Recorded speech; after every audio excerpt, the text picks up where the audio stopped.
I'll show you how it's done. Shazam!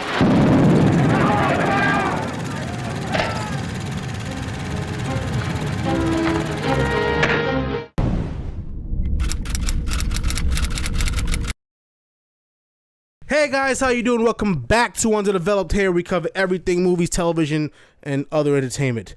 And today we have a movie review for you, and it's the movie called Killers of the Flower Moon, directed by the immortal Martin Scorsese. Yeah. And it's another, I think it's like the sixth collaboration between him and Leo. You know, Khalil became his De Niro of the 2000s. Basically, yeah. And of course, we had to bring back the classics, and we brought back De Niro. Mm-hmm. So it's his classic crew. You know, what I mean, De Niro, Leo, and DiCaprio working together though, which is cool. Which is cool. I don't think they've done that before, at least not in a Scorsese movie. Yeah, and I'm not sure outside of that too. So Scorsese, of course, we all know who he is. I mean, do I really need to get into his resume? All right, so Killers of the Flower Moon is about the real life, horrendously awful things that happened to the Osage people. The way they were manipulated and massacred. Yep, male gold diggers, creeping on single whites. Oh, no, sorry, on single Native American Osage women who have money to basically marry them to so they can get like the air rights to their properties and their money. Yeah, because they have all that oil money. And it pretty much concocted plans led by De Niro's character William King Hill, a piece of shit, who concocted with his nephew in the movie, played Ernest, played by Leo DiCaprio, to basically murder everyone that can get in their way of them getting those rights once their wives kick the bucket. Yes, that's literally what this movie's about. Pretty much, yeah. That is like basically the plot. Fucking William King Hill tends to be he pretty much runs the town. He called him king. He runs that whole county. He runs Fairfax essentially. And he established a good relationship with the Osage. They trust him. They fuck with him, all while he's being the devil on the side, plotting their demise to get their shit. Because hey, these guys don't deserve this oil. Who the fuck are these pricks? You know what I'm saying? Like they don't work for nothing. It's typical white right. White is right. You know what I mean? We entitled to shit, and they don't. Fuck them. They're savages. We're gonna take them. We're gonna breed them, take their shit, and kill them off. Yeah. You know what I mean? It's pretty grotesque. Yeah, it's absolutely disgusting. You know what I'm saying? But as a movie, this is obviously told very well. Mm-hmm. Scorsese, you know, he doesn't really miss too much when it comes to quality. But the overall, the arc of this movie, like the story arc, the way it's written, the way it's constructed, it's very similar to a lot of his other fucking gangster movies, specifically. Like, I just finished watching Casino. It's a lot like that in terms of structure. It's a lot like Goodfellas, Wolf of Wall Street. Mm-hmm. You know what I mean? It's pretty much a main character that's starts off as a decent guy. Yeah. You know what I mean? And then meets a character, or doesn't, but most time meets a character that who's really in the fuck, or gets with the character that they probably relate to or know or cool with, who's in this gangster shit or in this hustle, whatever else. He gets put on, then increasingly becomes a bad guy, a degenerate, and then by the end he becomes a weak, shriveled. You know what I mean? You know, he feels remorse for his actions, and then obviously a lot of times the FBI snitching. Yeah. Like Goodfellas, Wolf of Wall Street, and it all comes crumbling down. Whatever the criminal empire that they built, or criminal activity that they do, eventually gets exposed, eventually comes crumbling down like a house of cards. It's happened in pretty much all fucking... Yeah, they really do. Scorsese's a good filmmaker, but he does have a bad habit of telling the stories in the same way. Yeah, but only difference is that this is very different subject matter, and this is very real. Even though Goodfellas is real too, based off a book in real life as well. Like he's no stranger to real life things. Like both Goodfellas and Wolf of Wall Street are based on real life events. And this is very similar because, you know, he came back because Ernest, played by Leo, came back from the war. You know what I'm saying? He falls in love with a girl that he meets. You know what I mean? Gets involved with his uncle doing skeevious shit, and it gets worse and worse and worse. And he does more fucked up shit. He becomes a criminal himself, helping him run his whole fucking scheme. You know what I'm saying? And it all blows up in the face when the FBI gets involved. Yes. And then he snitches, and then, you know what I mean, credits roll, and we see where they all end up, and they all end up pretty much dead. That's essentially what the movie is.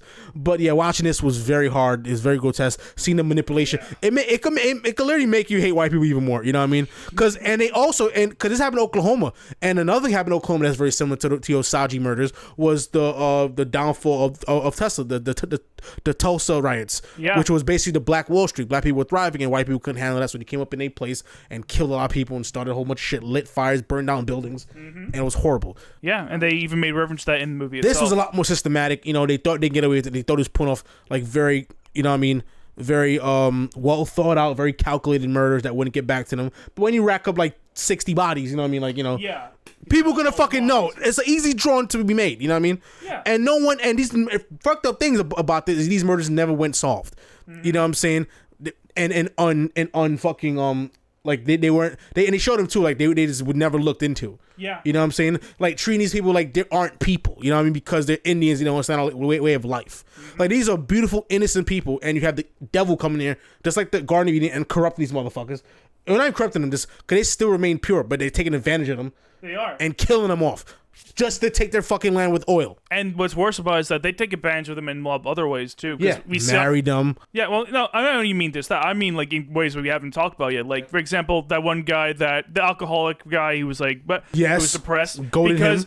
Because the thing is, Native Americans they weren't used to a lot of things that we're used to, and because of that they have lower tolerance to things like sugar and alcohol, so they're more likely to get things like diabetes. Just and like his wife alcoholism. Molly got diabetes. Yeah. They call that dude that you're talking about melancholic, and they took advantage. Yeah. So it shows you this is what like conspiracy theories are made of when they say, oh, white people doing this to us, feeding us with chicken, getting us fucking sick. Whatever. Because there are examples like in this movie Exactly. where it's happened. It's beyond his murder, systematic destruction, indulgent unhealthiness, and you know what I mean, gaslighting us. You know what I mean, like yo, you know what I mean, like Yeah, he was literally fucking poisoning his wife. yeah, literally. Like for You know real. what I mean? And he loved his wife. That was the fucked up thing about it. He actually started up as a good person, and he let his uncle, because he's a little dim, you know what I mean? So he let his uncle completely manipulate him. Yeah, and he something's got off caught with because him. he also was dim with a love for money. So just like what he did with those Osage people, the uncle fed into his dark instincts and used him as a puppet, and was willing to let him go to fucking jail at the end. Yeah, because like hell, like if we take what the other guy's word testimony as true, then he actually hired that guy to kill his nephew at one point. Yeah, he did. Yeah. We heard at the end. Like, yeah, De Niro, this movie made me dislike him so much, and it's hate because I don't want to dislike De Niro. I love De Niro. You know what I mean? He's one of our fine actors of generation. I met the man at Tribeca Film Festival. You know what I mean? Like, and he's the opposite of racist. My God, like he was married to a black woman, had kids as biracial kids. You know what I mean? Mm-hmm. So obviously he doesn't think that way. You know what I mean? Yeah. It pretty much is a Bronx Tale come to life. Well, yeah. Well, You know, again, I'm these pretty are sure that was actors. based off of Chaz Pelman. Yeah, of course. So yeah, you know, but it sucks that you make me hate him because he's the one that's portraying these fucking characters. Mm-hmm. So you know, what I mean, you just not a big deal, but you know, you just maybe harbor angry feelings. You maybe want to see him get killed. You know, what I mean, you made me want. That's a testament to the quality of the movie. They can make us feel so intensely. And Leo too. You made me want to see these guys dead. You know what I mean? Mm-hmm. You made me want to see Leo, actress who I love, die. You know what I mean? Because these guys are usually the heroes, or at least the better people. You know what I mean? Yeah.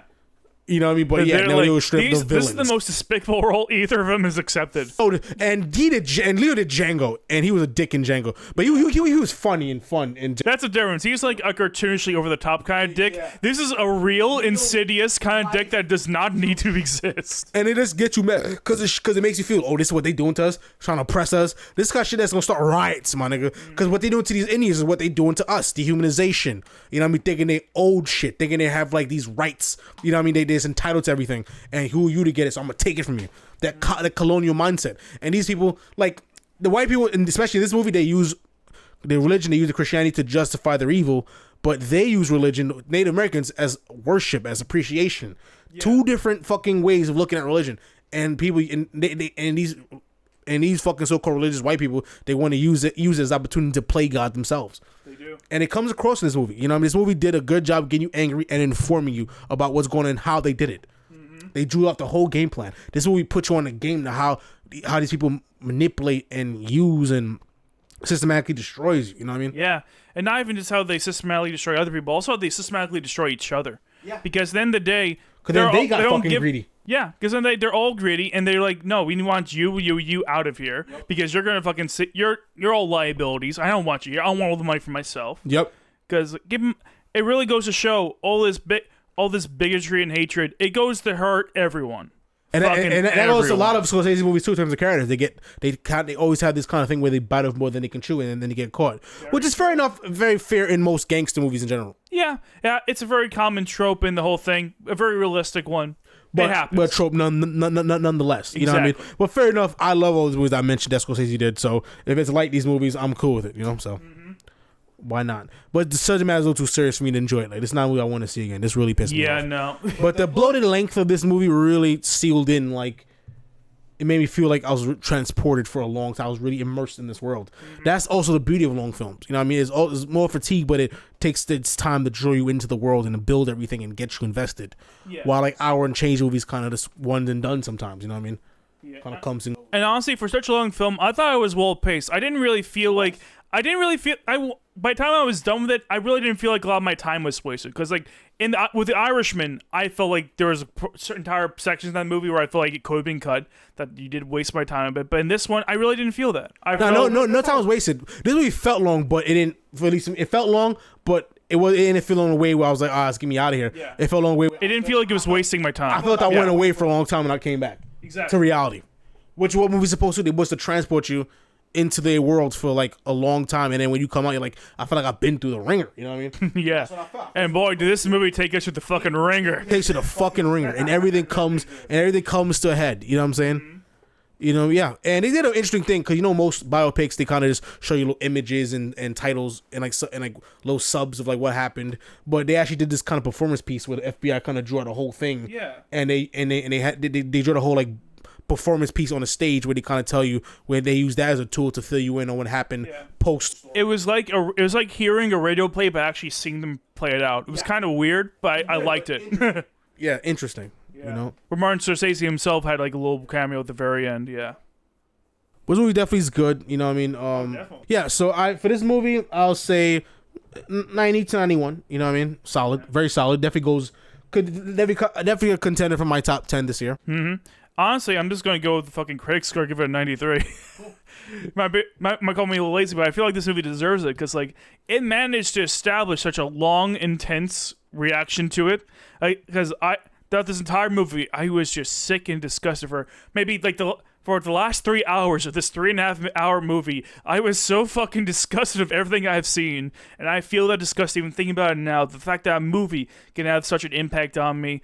That is a ultimate testimony to a actual quality of the film. Again, like this is truly a disgusting yet remarkable experience. If you're interested at all in seeing this movie in theaters, I think you absolutely should. The movie wasn't gory, but it makes you feel sick.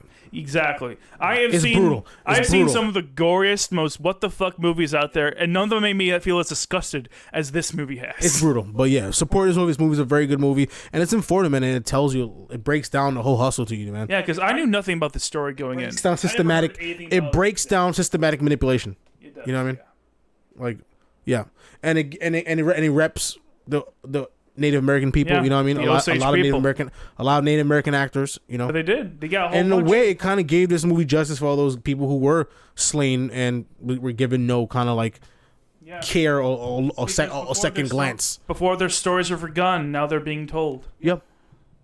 So I do appreciate this movie as well for that. So. Same here. Yeah. So definitely support this. That being said, support good movies in theaters. Always watch movies you want to see in theaters. And also hit that like and subscribe button because they're there for you to hit them. And the notification bell so you're up to date with all of our new videos. We'll catch you next time for the next movie review. Later, y'all.